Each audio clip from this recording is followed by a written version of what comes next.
Yes, I can hear you. Okay, thank you.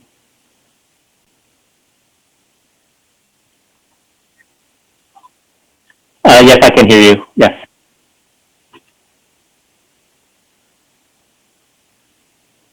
All right.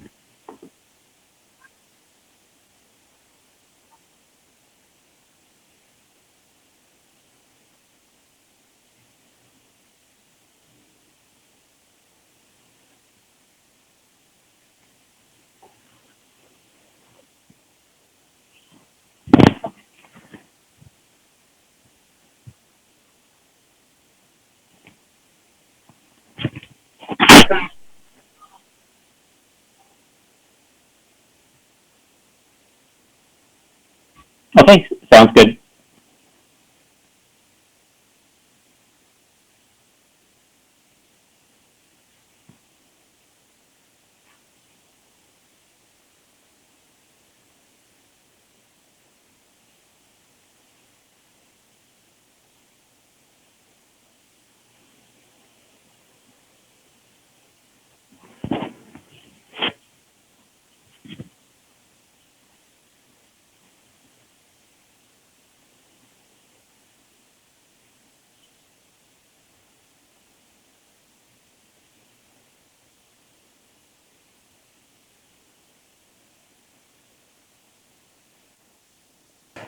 Good afternoon, everyone.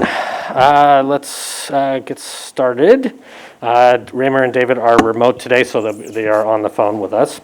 We are going to start with the Pledge of Allegiance with Raymer Flynn. Would everyone please stand? Put your right hand over your heart. Ready? Begin. Flag, United States of America, and to the republic which it stands, one nation, under God, Under God, indivisible, indivisible, liberty and justice for all. justice for all. That was good. We got it in stereo. That was good. Okay. The approval of today's agenda was motioned by Mike, seconded by Brad.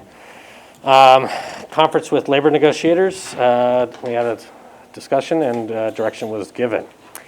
I need a motion and second for approval of the minutes for the February 9th meeting. Move. Second. Thank you. Student advisory vote? Aye. All those in favor say aye. Aye. I'm sorry. Aye. It would help if I actually did it the way I just said I was going to. Okay. Call vote. Yeah, I'll call votes next time. All right, minutes for the February 17th special Board of Education meeting. Motion and second. So moved. Second. Thank you. Roll call. Student advisory vote. Aye. Mike. Aye. Brad. Aye. David. Aye. Raymer. Aye. And myself is aye. That's 5-0. Start off with reports to the board. First one up is PARS update presented by Dennis Yu. Dennis, can you hear us? Yes, I can hear you. Can you hear me? We can. Go ahead. Okay. Good afternoon, Mr. Board President, members of the board. My name again is Dennis Yu, Executive Vice President with PARS. On December 8th, the board approved a conditional retirement incentive program for district employees, and that program is conditioned upon meeting enough participation to make the plan worthwhile for the district's consideration. And this evening, I'm pleased to be able to present the results of this retirement incentive program. And so just as a brief reminder of the offer that was made to the employees, originally there was 2 employee groups that this plan was offered to, for your certificated non-management and your classified non-management employees. We targeted retirement age employees at your district, so they did have to meet a certain age and service requirements to be eligible for the plan. In order to get the retirement incentive, they would have to resign no later than the end of the school year. And the offer that was made to the employees was for the certificated non-management employees, 85% of final pay, and the classified non-management employees, 50% of final pay. So what that simply represents is the cost that the district would actually contribute towards the program for each employee as a percentage of their pay, and that cost is actually spread over a 5-year period of time. So the employees did have about a 2-month time period to evaluate the offer, meet with their financial advisors, meet with CalPERS and CalSTRS to determine if this is something that the employees wanted to take advantage of. And I'm pleased to report that we actually had greater participation in the program than we originally had estimated.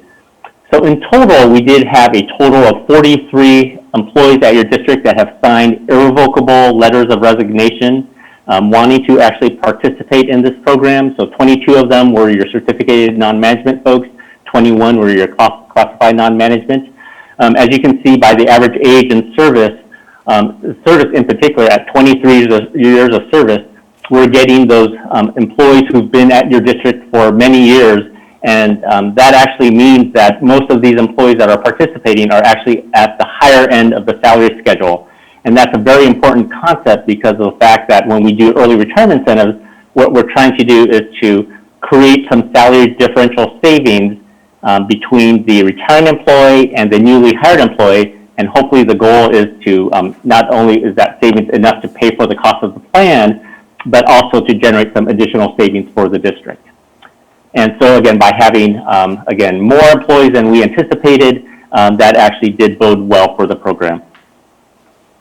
On page 5 is a snapshot view of all the retirement age employees that were eligible for this program. So in total, we had about 235. As I mentioned earlier, we had 43 total participating employees in this program. And that's about 18% of your retirement age population among your non-management folks at your district. You can see that the distribution of participants range anywhere from 53 to 72 years of age. So this is a chart that shows, again, all employees. I do have some charts that do break it up by both the teachers and the classified groups as well later on in this presentation. With respect to the projected savings from the program, PARS was able to calculate using the actual data of the enrolled participants to determine what the actual fiscal impact to the district would be of the 43 employees participating. If you could focus in on the first row, what's called 100% replacement, this is the most conservative assumption where, again, assuming that 43 participants do participate in this program, the district actually replaces all 43 of those employees. And over a 5-year period of time after the cost of the plan is actually paid for, we're estimating savings of slightly more than $179,000 over a 5-year period of time. So the goal of the plan paying for itself and generating a little bit of savings was met in that instance. If the district did not replace every retiring position, let's say that you chose not to backfill a few positions, potentially the savings from this program would actually increase. So we've just kind of estimated what the additional savings might be, again, assuming that the district doesn't replace every retiring position. Right? I just have a couple more slides, just quickly wanted to go through, again, as I mentioned earlier, this is a breakout of the different groups. Among the teacher group, we actually had a significantly higher participation. We had almost 37% of your retirement age teaching population retire under this incentive. What's unique about this is that we had 6 employees, 57 and below, that actually did choose to participate in this program. So those are really what I would call those that really did take advantage of the early retirement program. But in addition, every teacher over the age of 64 actually did take part in this incentive. So if you do kind of look at it from next year's standpoint, the oldest employee currently at your district from a teaching standpoint would be 64 years of age. Breaking out the savings by group, the teacher group generally tends to yield a little bit more savings because the salary differential between the outgoing and incoming employee, it tends to be the highest among this employee group. In total, assuming we have the 22 teachers retire, we're projecting savings of $243,000. And again, you can see kind of how the additional savings would happen, again, if you didn't backfill every retiring position. And then the second group is your classified non-management group. This group, usually we don't see as great of a participation rate among this employee group. This group had about 12% of the 176 employees actually did choose to participate in this program. And then generally what we do see is with classified employees, the salary differential savings isn't quite as great. So over a 5-year period, assuming that we did have those 21 employees retire, we're actually forecasting a loss of about $64,000 among this employee group. But then when you sum up the savings on a district-wide basis, including the teachers, that's where we got that $179,000 savings figure spread over that 5-year time period. And so that basically wraps up the information that I wanted to present for the district.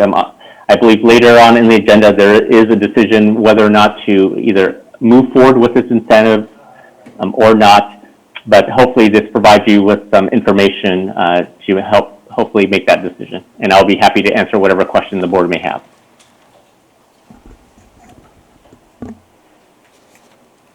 I think it looks similar to what we did a few years ago, with our savings, like you mentioned, with staff, with teaching staff versus non. But I mean, the numbers itself are still compelling. The hardest part is losing, I'll call it staff that's been with us a long time. But but the numbers are compelling as far as just looking at it from a true budget perspective. So. Yeah, I'd agree with that. We're going to be leaving, and it'd be nice to leave the district with some financial gains with the hard times that I expect are coming. The economy is going to be a little bit harder. And if there's that little extra benefit, it's a help. Obviously, there's the brain drain. You're going to lose some of that experience, some of that knowledge, but that's inevitable. And I think this is a good plan. I think it's and honestly, I think it's good for the people that have taken advantage of it. Mike, David, Raymer, any comments? Just a comment that, I think we look at the screen, the slide that's on the screen, we look at that, what level of backfill is needed to get where we want to go on the whole thing. With that said, echo the comments made previously, which I think is a good deal for the district. Equitable deal for the folks that adopt. Let's just be cognizant of the brain drain.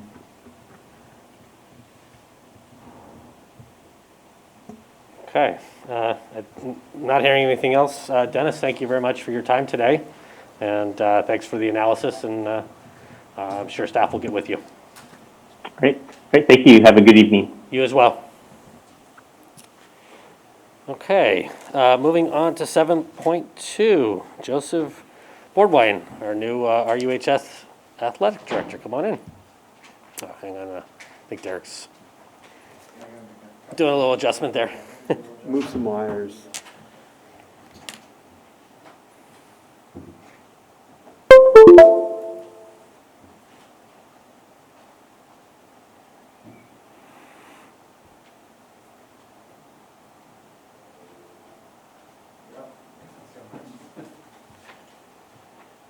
Well, thank you so much. Greetings, Board President Zerke. Thank you. And members of the board and Superintendent Dr. Keller and members of Cabinet, thank you so much for having me here to join your meeting. Appreciate the invitation. I'm here with, I think, an exciting topic that will hopefully get your heart pumping a little bit and blood moving a little bit. And just to talk to you about the update in RUHS athletics and what's been happening. We have an exciting update to give you here today. And here's kind of where we're at, a brief overview. Up until last weekend, end of last week, we had only non-contact outdoor sports to look forward to. So we're looking at things like cross-country, golf, track and field, swimming. But that's all changed. But before we get into that, I'd like to just report that Saturday we had just a really awesome event and an awesome moment. At Palos Verdes High School, we ran a dual meet, just a single dual meet between the Seahawks and our opponents. And when our freshmen crossed the finish line, that was the first completed, as far as we know, sports competition in LA County. So it was a neat moment. We captured it on video and have some photos to share. That happened on Saturday. The most recent announcement has opened up the playing field, so to speak, for a lot of other outdoor sports. The governor's office and the state of California Department of Public Health decided to move forward with allowing the competition of outdoor sports with some significant restrictions. And this can happen once counties are at an adjusted case rate of 14 per 100,000. Well, last week we were at 20, and we thought it might take several weeks to get to 14. And today we found out that LA County is at 12.3 per 100,000. What that means is once LA County gives, the Department of Public Health gives the green light and agrees to align itself with the state of California, we can see a return to competition starting February 26th. It becomes allowable to play tennis, soccer, lacrosse, swimming, baseball, softball, golf, track, and that's for boys and girls, and some of those sports, water polo, and football. So as you let that sink in for a minute and think about what that means, it's a good time to look at our overall aim. So what's our strategy, our aim with our athletics program? First and foremost, it's students first. Anything that we think about or do, it's about the students. All other interests are secondary.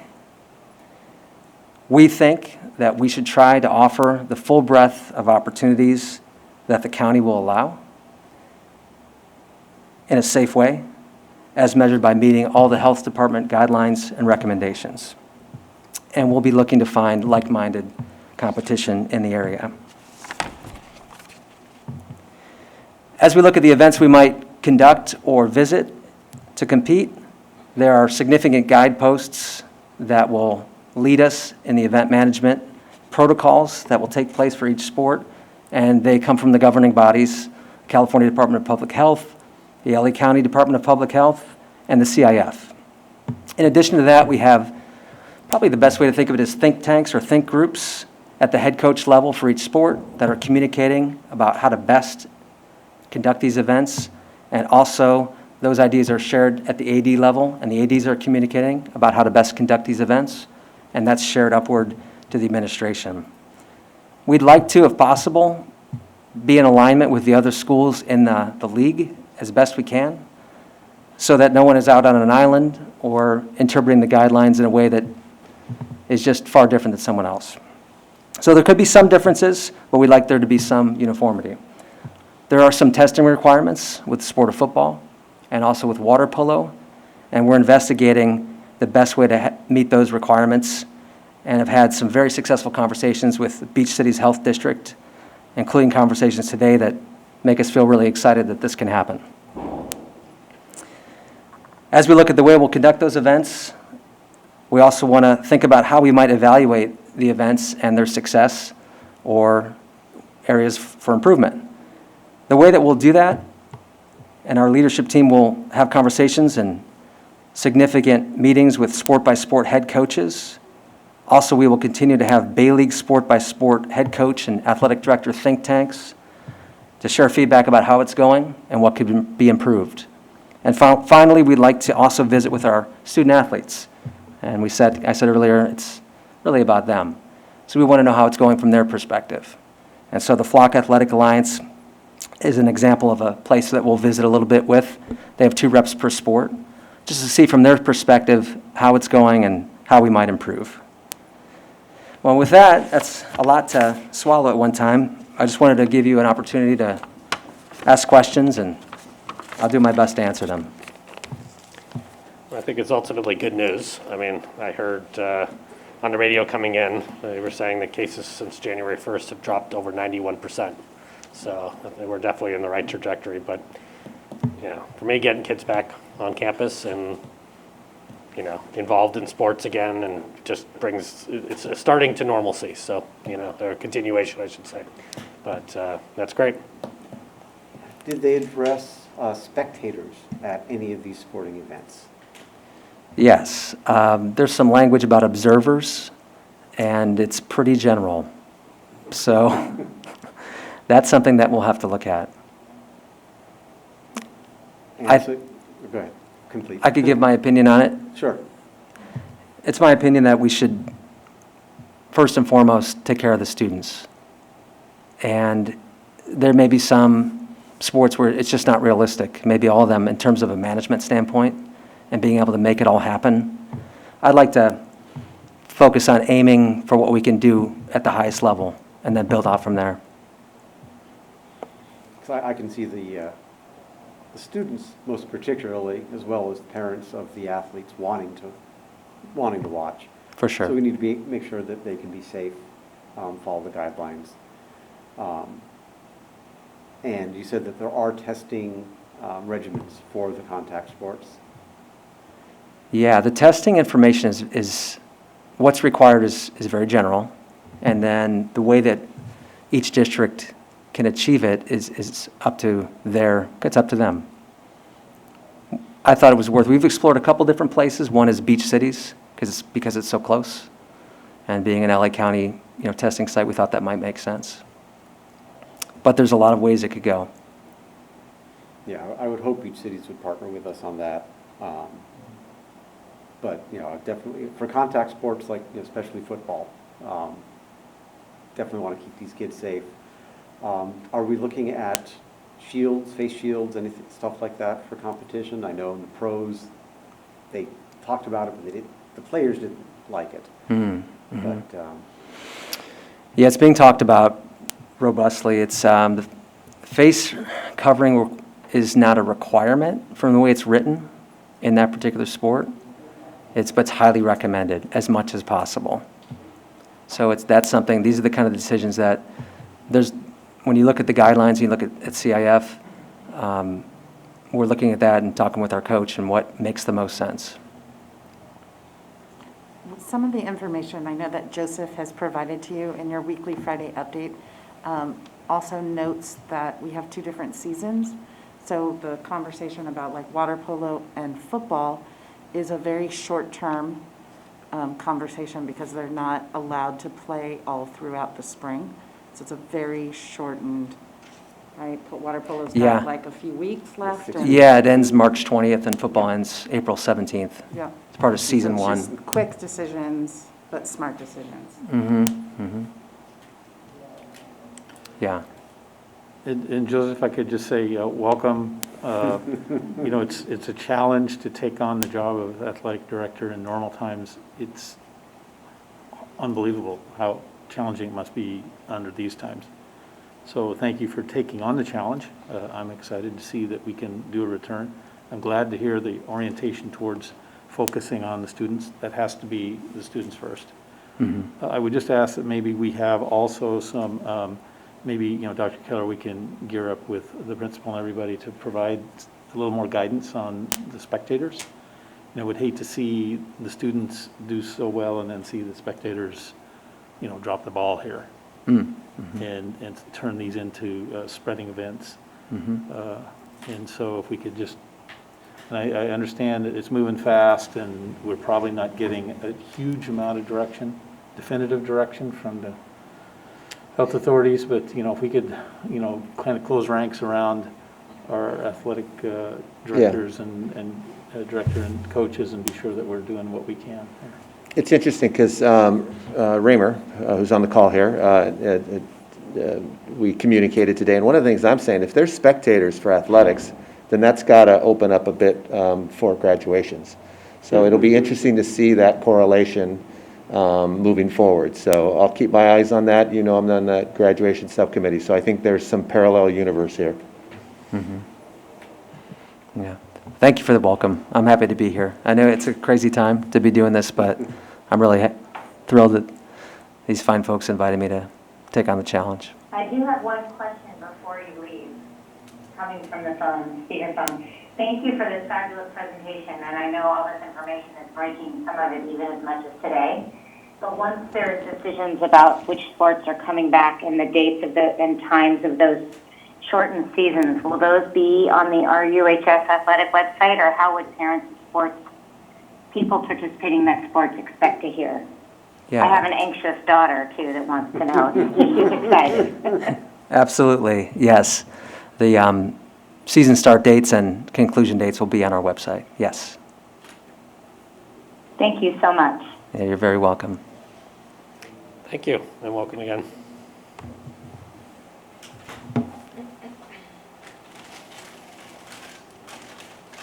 Well, Charles, you're up next as soon as Derek's finished.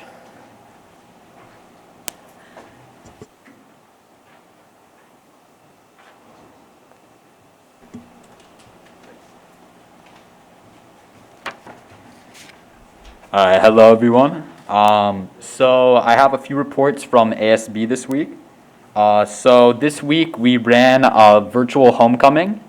And so the way that we started the past couple of days, we've given some awards to staff members for their support of their students at RUHS.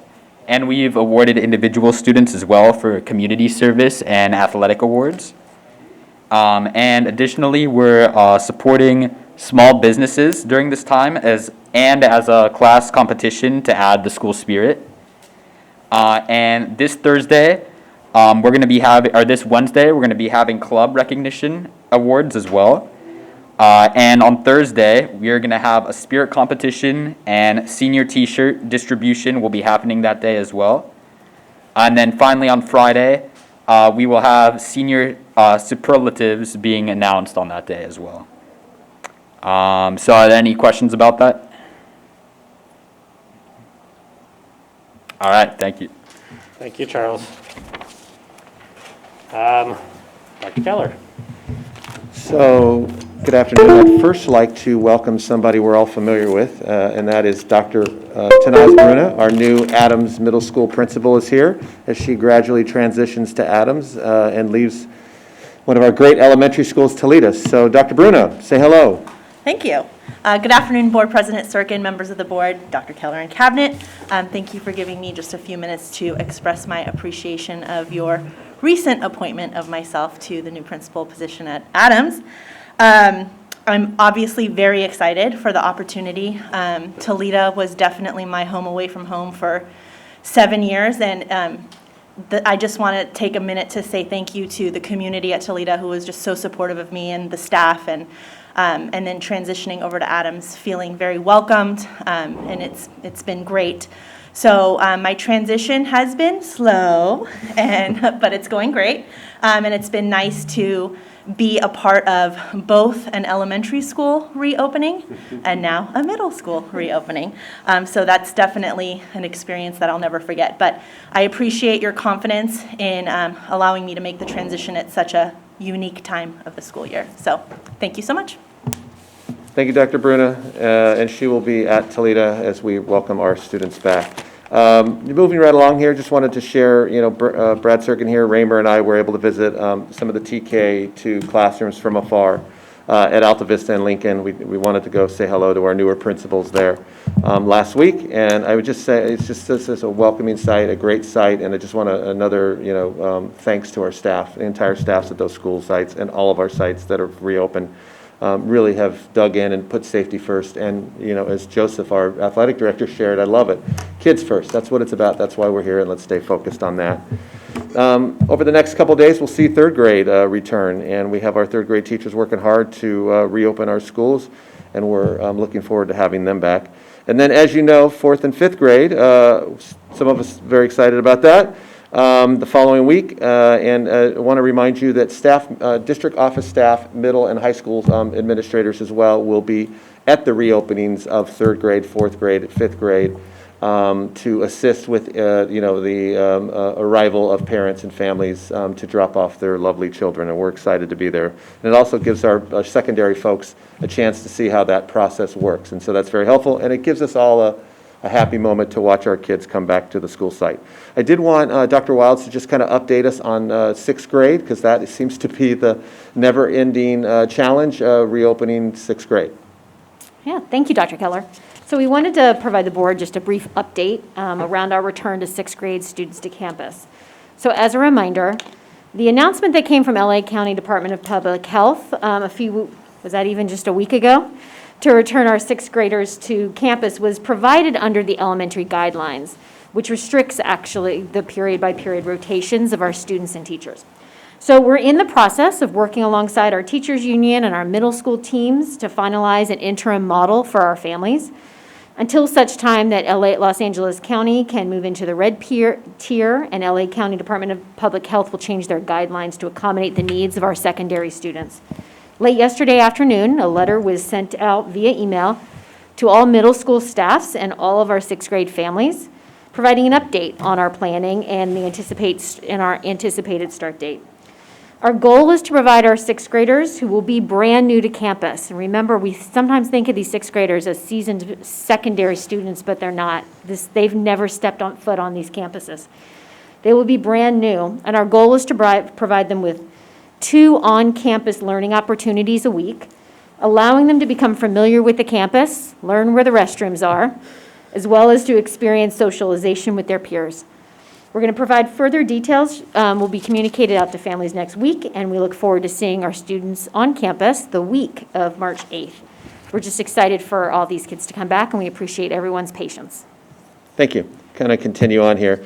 Just want to remind all of our parents and staff, a lot of information on our RBUSD website regarding COVID, safety instruction. Also, our YouTube channel has a lot of great video and information there. We had our recent reopening think tank live event where we had a lot of questions, just as many live as they were sent to us previously. I want to remind everyone that our team, my team, continues to work closely with LA County Department of Public Health, and we have a very good relationship with them, and we will continue to follow all their protocols and guidelines and directives. Want to remind folks over and over again that what you do at home and what you do on the weekend impacts our schools when your children come to us, so please be mindful if this is a joined at the hip pursuit, and so all the COVID-related LA County Department of Public Health guidelines and protocols, we'd ask you to abide by those in your world, and of course, we'll do everything we can while your children and our staff are on our campuses. We want to keep our kids and staff safe. And I do want to point out, there have been several stories I've heard where parents have reached out to our school site principals, elementary principals specifically, to say, hey, I'm either going to travel or I may travel. Can we walk through this? Because I want to explain it to you. So parents have, there have been far more stories of parents doing the right thing and really keeping their kid at home per LA County Department of Public Health guidelines, whether it be a travel issue or just one of the symptoms and the questions behind some of those symptoms. And so I just want to give a great thank you to our parents who are, when in doubt, reach out. That's the best advice I can give you. When in doubt, reach out to your teacher or your principal. All right, let's talk about the vaccine. So we can now confirm that Beach City South District is going to receive the vaccine and will be part of the distribution. And we're learning that ideally, we're hoping as early as next week, we will start some sort of process. It's big news. I just want to preface it by saying we do not control this, nor does Beach City South District. We'll find out more probably in the next 24 hours about the distribution of the allocation that Beach City South District will receive. I want to thank Beach City South District. They have been nothing but communicative, and advocating for our district and other districts in the South Bay and the larger South Bay.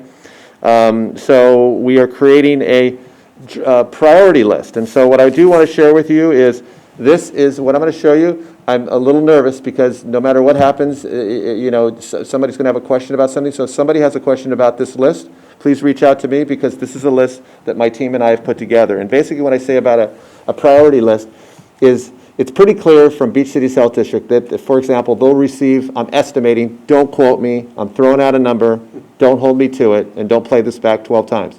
Let's say we get 150 doses for us next week. For Redondo Beach Unified School District, because remember, Beach City South District is providing access to this vaccine for multiple school districts, not just ours. Although I'd like to think ours should be the priority, but that's a whole different story. But let's say it's 150 next week. We need to know who to target first and have that priority list, because then maybe 2 days later they get 100 for us, and then a day later they get 400. So we want to have a general idea of how we want to do this. Hence the list. The other piece about the list, the draft vaccine priority list, is to really focus on who has been with our students the most and for the longest. Who, if you think about it. So, for example, child development centers. They have been with our children since June 11th. So obviously they should be number one on the list. So here's the draft list that has been revised. In parentheses, you'll see the approximate numbers. These numbers are not exact, but they are rounded. There's a few moving parts here. And so one is I want to share with you, IAs up there when you see it. I'm not going to go through all these, but you get the idea of who they are. IAs are instructional aides. So when you see that, that's probably the only acronym that would be surprised. But that's the order of operation as of today. It says draft in parentheses. If we get new information or Beach City Health District says otherwise, we will, of course, bob and weave, as we always do. I do want to share with you, there is, we're guessing right now, we'll get this a little more, a little tighter, but about at least 5% of our staff, we're guessing, has somehow had access to the vaccine already. And so if we get an allotment, for example, of 100, let's just say that was the first allotment we got. I would send all of CDC there, knowing that a couple of the CDC staff members have already received it, or some may not want the vaccine. So there is a little bit of movement here, a little bit of play, if you will, but I think we'll be ready no matter what. And with that, I do want to share with you, a few weeks ago, we wrote a letter to Janice Hahn, our supervisor, basically saying, hey, get us the vaccine as quickly as possible. We talked about it. That was an idea that we brought forward. We sent to Janice Hahn's office. The most recent letter, Dr. Johnson in Hermosa, Dr. Matthews in Manhattan, and I wrote letters to Dr. Ferrer and Dr. Gilcheck at LA County Department of Public Health saying, give us more of the vaccine, because now we know the vaccine is coming, and so now we actually want more of it. And so first was to get it here. Now that we know it's getting here, we want more of it more quickly. And so that's the chase, and that's the advocacy we have going. I want to make that clear. Want to just finish with, just the reminder that, as kids come back to campus, I can't emphasize this enough. When it comes to COVID, safety, everything we're doing, it's not a principal, it's not just a teacher, it's our custodians, it's our office staff, it's our maintenance people, you name it, teachers, administrators, district office people. If you have one weak link, this can be a struggle for an entire district, let alone a single school. And I just want to applaud our staff. Every position is mission critical to what we're doing right now. Thank you. Thank you, Dr. Keller. All right, moving on to the hearings section.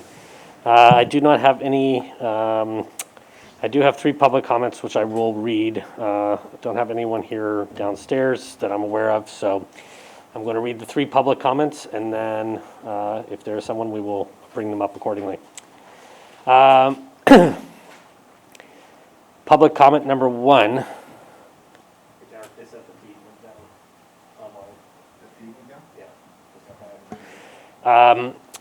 Public comment number 1. I'm a parent of an RBUSD student and the spouse of an RBUSD employee. I feel that it is highly irresponsible to open schools for in-person instruction this school year. Doing so will be a danger and show lack of concern for the safety of the students and staff. Making students and staff return before they feel 100% safe is cruel and unethical.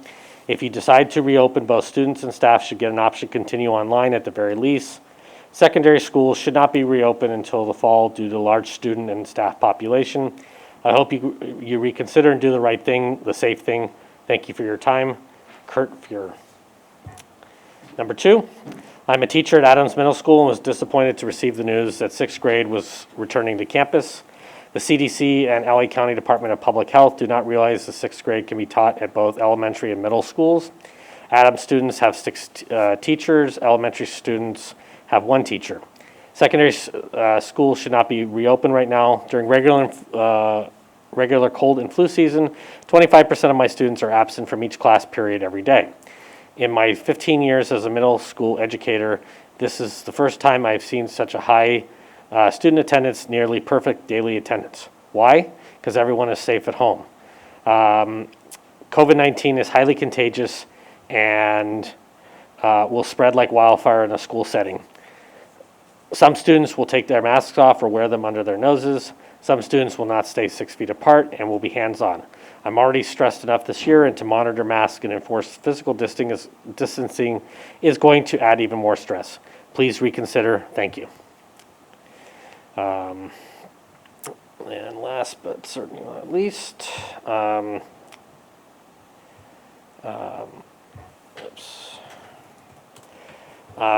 as you are aware, sixth grade students are allowed back on campus with the elementary cohort guidance. I also know that you are currently in negotiations to try and find a schedule or system that will allow sixth graders back on campus in a productive way. As a sixth grade teacher myself, I definitely do want to get back in the classroom, but I have major concerns with the model options that I've heard so far. One model is to keep one group of students in the same classroom all day, with those students getting one live lesson with the teacher in front of them. The other periods would then be completed online in the same classroom for a different class. The teacher of the classroom is then supposed to sit at their desk and teach their other lessons. This model does not put students first. Even with headphones on, there are major distractions that will occur. As I teach at home right now with my significant other also working from home in the room next to me, we can hear discussions going on in the background with each other, even with headphones. The thought that students are supposed to listen and engage in a language arts lesson while I sit at my desk and teach a science lesson doesn't make any sense to me. There's distractions from the students because they will hear me talking about something else, and I'll be distracted by attending to the students' needs in front of me and also hear them engage in other content. Additionally, when the discussion of breakout rooms is brought up, there's definitely be chaotic in the classroom. How can students in front of me engage in breakout rooms for their other classes effectively while I'm also teaching?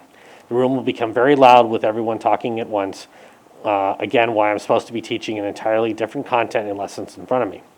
We also need to remember that we are talking about middle schoolers who need to get up and move often. The model of having them stay in the same room from 8 to 12:35 seems difficult to achieve. There are a couple solutions that I see. One, we wait for the 7 to 12 students to come back when we are in the red tier. When this happens, I assume LA County Department of Health will switch their rules away from the cohort model, and we can have a somewhat normal day like middle school and high school students are having in surrounding counties.